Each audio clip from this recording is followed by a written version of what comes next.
जो नियमानुसार है कि इन्होंने जो नियम दिया है, आपके पास नियमावली भी होगी, नियम उपलब्ध करा देंगे। जो सरकार के आदेश है उसमें दिया है कि कोई भी क्षेत्र, सबसे पहली चीज जब संपूर्ण शामिल करेंगे, संपूर्ण आदर्श ग्राम को शामिल करेंगे। लेकिन आप देखिएगा, मेरे साथी आपको बताएंगे, ये जो नक्शा इन्होंने जारी किया है, इस नक्शे में जो हरा क्षेत्र बताया गया है, ये हरा होनी चाहिए। अजमेर सिटी की जनसंख्या का 80 वार्ड इन्होंने रखा। अब पहली बात तो आप पत्रकार बंधुओं से भी मैं जानकारी चाहूंगा या आप भी मालूम करो।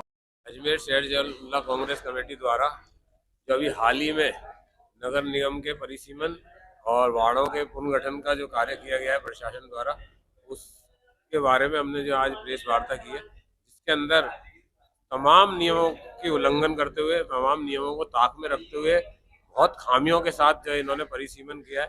हमारी मांग है कि भी इस परिसीमन को नियमों के तहत किया जाए और बिल्कुल जो है शहर के हित में किया जाए। शहर की प्रमुख संस्थानों को इसमें शामिल किया जाए, चाहे वो हम ब्यावर रोड पे कृषि मंडी है, दौराई रेलवे स्टेशन है, चाहे हम जयपुर रोड पे अशोक उद्यान वाला एरिया तक है, इधर हम श्रीनगर रोड पे जाएं तो बड़लिया चौराहे पे इंजीनियरिंग कॉलेज है, इधर हम कायड़ रोड पे जाएं तो MDS यूनिवर्सिटी है, लोहागल रोड पे जाएं तो हमारा जनाना अस्पताल है, पुष्कर रोड पे जाएं तो हमारा महाराणा प्रताप स्मारक है।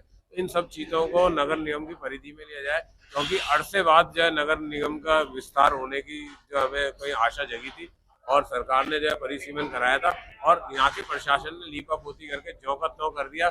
जिस तरह स्मार्ट सिटी के मैटर पे इन्होंने जो अजमेर के साथ कुठाराघात किया, वही कुठाराघात इन्होंने वापिस जो है इसमें हमारे परिसीमन के अंदर किया। प्रेस वार्ता मेनली इसलिए की गई है कि जो अभी नए जो सीमांकन हुए हैं, मतलब जो प्रस्तावित है, और नवंबर दिसंबर में चुनाव होने पार्षदों के, तो सरकार की तरफ से अजमेर का नया परिसीमांकन किया गया है। इसको लेके हमारे आपत्तियों के फलस्वरूप आपत्तियां मांगी गई है प्रशासन की तरफ से, उसको लेके आज प्रेस कॉन्फ्रेंस है। जो नया सीमांकन हुआ है उसमें ये है कि आप ये देखें, कोई भी सरकार या कोई भी अगर नया सीमांकन होना है तो वो कानून के तहत होता है, जिसमें क्या है कि म्यूनिसिपलिटी एक्ट 2009 के तहत सेक्शन 6, 9, 10 ये इसमें वर्णित है कि कैसे किसी वार्ड का, किसी उसका क्षेत्र का परिसीमांकन होना है। उसको लेके इन्होंने जो अधिसूचना स्वायत्त शासन विभाग की तरफ से 25 फरवरी को 2025 को 13 फरवरी 2025 को जारी की, उसमें स्पष्ट दिशा निर्देश है कि किस तरह से जिला निर्वाचन अधिकारी को समस्त उनके अपने परिसीमांकन करने हैं। हर क्षेत्र के, पूरे राजस्थान में ये एक सर्कुलर उनकी तरफ से गया था। अब उसके तहत अजमेर में भी क्या है कि आप ये देखें कि जो परिसीमांकन हुआ है, अजमेर की जनसंख्या 2011 में सेंसस हुआ था, 2011 में उसको 5,42,000 थी। आज 2025 चल रहा है, 15 साल हो गए, सेंसस हुआ नहीं है। अनुमानित जनसंख्या आज क्या है, यही जनता को पता नहीं है कि क्या इन्होंने आधार बनाया। जो नियमावली, जो निर्देशन आया उसमें स्पष्ट है कि 5 लाख से 10 लाख के बीच में 80 वार्ड बनेंगे। अब अजमेर की जनसंख्या को इन्होंने 80 वार्ड जब किए थे तो 5,42,000 सेंसस मान के किए थे 2011 का, तो चलो वो कर लिया। अब आज की तारीख में वर्तमान में जनसंख्या कितनी आ रही है ये अजमेर की जनता को भी नहीं पता, आपको भी नहीं पता, हमें भी नहीं पता। हमने एक एप्लीकेशन दी है, एक आवेदन किया है जिला निर्वाचन अधिकारी को कि भाई इसकी सूचना हमको उपलब्ध करी जाए कि आपने अनुमानित जनसंख्या क्या मानी है, प्रत्येक वार्ड में उस अनुमानित जनसंख्या के डिस्ट्रीब्यूशन किस अकॉर्डिंग किया है, क्योंकि ये नियमावली है जो इनका जो परिपत्र है उसके अकॉर्डिंग सब धारा 5 का सब क्लॉज 3 में कि जितना भी वार्ड बनेंगे उनके अनुमानित जनसंख्या को डिस्ट्रीब्यूट समान लेवल पे किया जाएगा और 15% उसमें ज्यादा कर सकते हैं, 15% कम कर सकते हैं।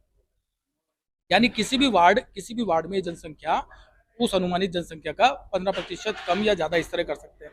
तो अब इन्होंने जनसंख्या कितनी ली है, क्या लिए, ना तो अजमेर की जनता को बताइए, ना प्रकाशित करिए किस वार्ड में कितनी जनसंख्या ली है, प्रकाशित नहीं करी। तो ये हमारा ऑब्जेक्शन की पहले ये तो बताओ, तभी तो हम पुराने डाटे से नए डाटा का कंपैरिजन करेंगे, तभी तो आपको बताएंगे ये त्रुटियां हैं।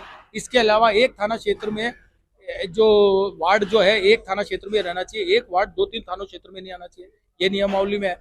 इन्होंने कई वार्ड ऐसे कर दिए जो 3-3 थानों में है, तो ये इरेगुलरिटी है, इसको दुरुस्त करें। इन्होंने घर बैठ मतलब अपने कार्यालय में बैठ के, एसी कार्यालय में बैठ के जिला निर्वाचन अधिकारी को पर्यवेक्षक बनाया गया था। उनको सड़क पे आपने अजमेर की जनता ने कहीं देखा कि कहीं नापाचोकी, कहीं कुछ हो रही है, नगर निगम के अधिकारी कहीं देख रहे हैं कि भाई ऐसा वैसा, कागज लिए, कागज में देखा, इसको हटाया, उसको बनाया और ये कर दिया। ऐसे थोड़ा ना परिसीमांकन होता है। आज 40 साल बाद परिसीमांकन हो रहा है, नगर निगम को परिसीमांकन से बाहर कर दिया। मतलब आप ये देखें कि नगर निगम जो नई बिल्डिंग है, क्या अजमेर नगर निगम की सीमा में नहीं होनी चाहिए? अजमेर की जनता ये जानना चाहती है कि ये कैसा ब्यूरोक्रेट्स का ये निर्णय है कि नया जो नगर निगम का भवन है अजमेर उसमें नहीं है सीमा में, संस्थान जो इम्पोर्टेंट संस्थान है वो निगम में नहीं है।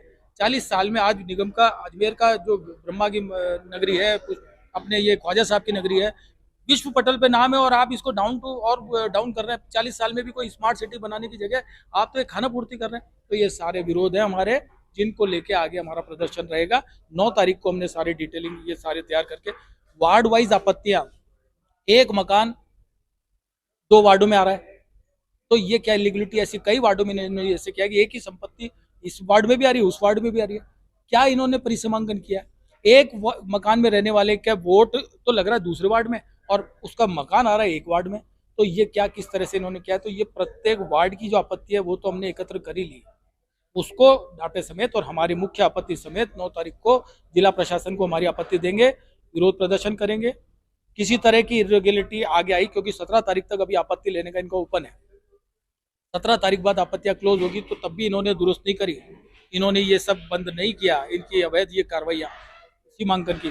तो आगे अगर लीगल सेक्शन में बना तो हम राजस्थान उच्च न्यायालय का दरवाजा खटखटाएंगे, रिट में जाएंगे, जिस भी तरह से जाएंगे, आंदोलन करेंगे, वृहद रूपरेखा बनाएंगे, लेकिन इस तरह से तो स्वीकार नहीं करेंगे कि एसी कमरे में बैठ के और ये अजमेर वासियों के साथ कुठाराघात करें। देखिए देखिए, बीजेपी के फायदे या कांग्रेस के फायदे की ये बात नहीं है। अभी हम लोग सिर्फ सोच रहे हैं कि 40 साल बाद अजमेर का सीमांकन हो रहा है, तो अजमेर का विकास होना चाहिए। वोट मिलेंगे नहीं मिलेंगे ये तो हम भी लड़ लेंगे, वो भी लड़ लेंगे, वोटों की लड़ाई ये है ही नहीं। हमारी आपत्ति है कि अजमेर, क्योंकि हम अजमेर में रहते हैं, राजस्थान की बात होती तो राजस्थान, इंडिया की बात होती तो इंडिया की। अभी अजमेर के लिए हमको सोचना है। जनता को भी हम निवेदन करते हैं कि आप भी अपनी आवाज उठाएं। पत्रकार बंधुओं से निवेदन है, आप हमारी आवाज को मुखर करें, ताकि ये पता पड़े कि ब्यूरोक्रेट्स किस दबाव में क्या क्या कार्रवाइयां कर रहे हैं। अजमेर के मुख्य संस्थान क्यों नगर निगम में नहीं है? मकड़वाली लोहागल को क्यों शामिल नहीं किया गया है? जनसंख्या का क्या अनुपात है? बहुत सारी इरेगुलरिटी है, तो इसमें इनको दुरुस्त किया जाना चाहिए। वैभव जैन एडवोकेट। नगर निगम चुनाव जो 2025 नवंबर दिसंबर में जो प्रस्तावित है, उसी के परिप्रेक्ष्य में जो ये परिसीमन और वार्डों का पुनर्गठन हुआ है, और जो अधिसूचना के रूप में, आपत्तियों के रूप में अधिसूचना प्रकाशित की गई है, जो कस्बा की गई है, जो जारी की गई है, उसमें इसको परिसीमन करने के लिए राज्य सरकार ने 18 फरवरी को एक आदेश निकाला था। उसमें पूरा गाइडलाइन दिया था कि किस डेट को क्या होगा, किस डेट को क्या होगा, और किस पॉइंटों के परिवेश में किस दिशा निर्देश दिए थे। 13 पॉइंट थे, उन 13 पॉइंट के तहत इन्हें परिसीमन करना था। अफसोस की बात है कि 13 में से कम 8 पॉइंट ऐसे हैं जिसमें नगर निगम, जिस संस्था द्वारा, नगर निगम अधिकारियों द्वारा जो परिसीमन किया गया, अनदेखी करने से वार्डों में 50 तरह की परेशानियां पैदा हुई। कहीं दूर जा करके वोट करने की स्थिति हो गई, सड़कनुमा बन गया, कहीं एक एक मकान 2-2 वार्डों में हो गया, कहीं एक एक थाना 2-2 पुलिस थानों में हो गया, एक एक वार्ड, कहीं एक एक वार्ड 2-2 उप अधीक्षक क्षेत्रों में हो गए। तो कुल मिला के 8 से 9, 13 में से अगर 8-7 पॉइंट ऐसे हों जिनकी आपने पालना ही नहीं की, तो ये परिसीमन बिल्कुल निरस्त योग्य है। कांग्रेस पार्टी,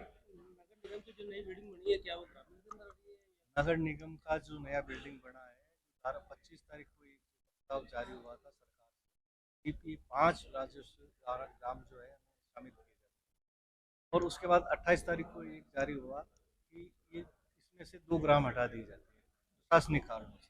इसमें एक लोहागल था और एक माकड़वाल। तो लोहागल जो ग्राम है, ग्राम जो पंचायत है, और जो राजस्व ग्राम लोहागल है, नगर निगम का जो बिल्डिंग बन रहा है वो उसके राजस्व ग्राम की क्षेत्र में आता है, नगर निगम क्षेत्र में ये नहीं है।